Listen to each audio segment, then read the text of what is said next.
The film begins with an old man named John finishing a medical scan. He asks the nurse about the results, but she informs him that he'll have to wait till tomorrow to speak with the doctor.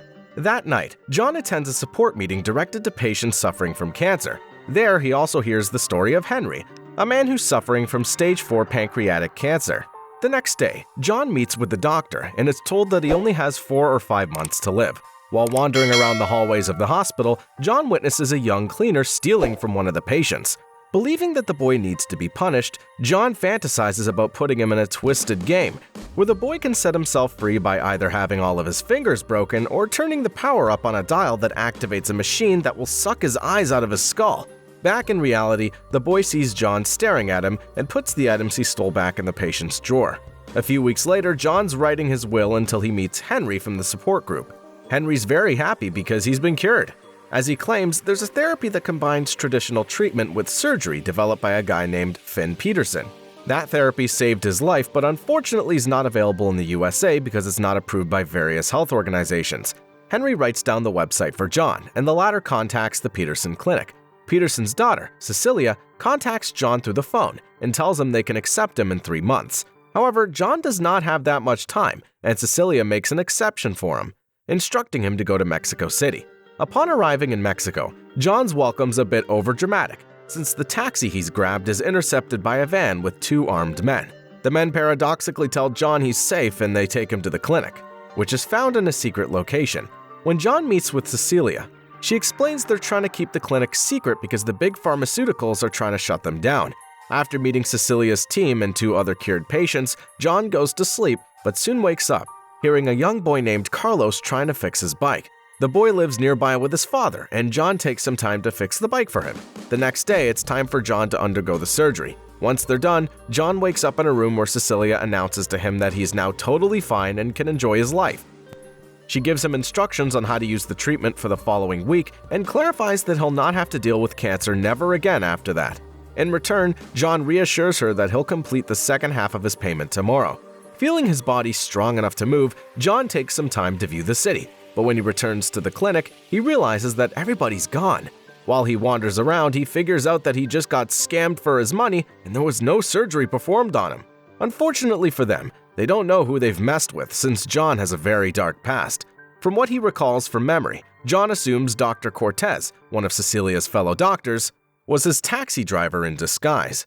He finds the man, Diego, and forces him into a dangerous game where he has to cut some explosives out of his hands by cutting the flesh from his forearms. Diego manages to cut the explosives out, and John gives him the chance to live. Then he calls his associate and says he needs their help. One by one, John's associate kidnaps Valentina and Mateo, 2 fake nurses from the clinic, Gabriela, one of the supposed patients who got cured, and Cecilia. As it appears, John's associate is a woman named Amanda. The 4 scammers are taken back to the clinic, but now they're trapped in John's games. Starting with Valentina, she'll have to cut her own leg and collect enough bone marrow in order to release a key.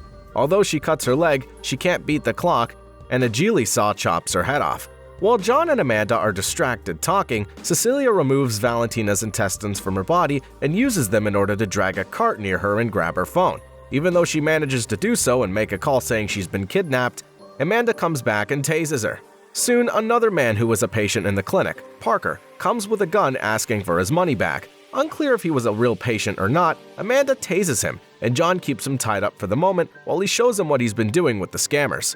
When it's time for the games to continue, Mateo fails to save his life, but Gabriela beats the challenge and John instructs Amanda to take her to the hospital. However, Parker's now freed himself and holds them at gunpoint. Parker forces them to free Cecilia while the latter chains John into her own place. When she hears Carlos playing outside, she grabs him and forces him to play in a form of waterboarding torture game. Lots of blood starts spilling on them while each person has a lever to their side.